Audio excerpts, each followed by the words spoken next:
এখানে কি লেখছে দেখো, একটি ট্রেতে 3টি বল রাখা যায়। যদি কোনো ট্রে না থাকে তবে কতগুলো বল রাখা যাবে? তাহলে অঙ্কটা আগে দেখো কি বলছে, একটি ট্রেতে বল রাখা যায় কয়টি? 3টি।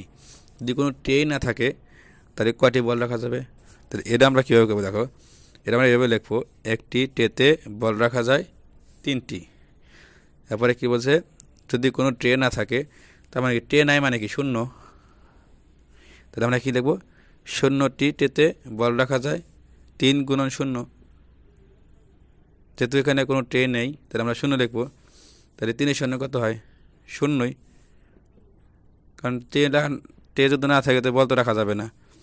তাহলে এখানে অ্যান্সার কী হবে? 0। আচ্ছা, এখানে কি লিখেছে, আমাদের 2টি ট্রে আছে।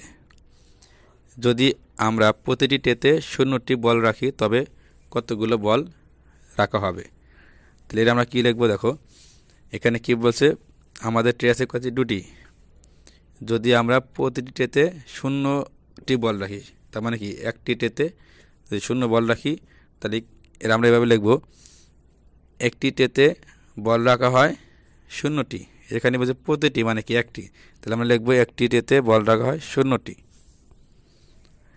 আমাদের আছে কত? 2টি।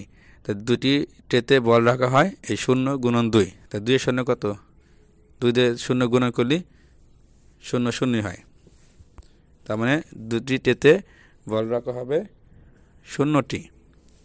অর্থাৎ এখানে অ্যান্সার হবে 0। 2 এর 0 0ই।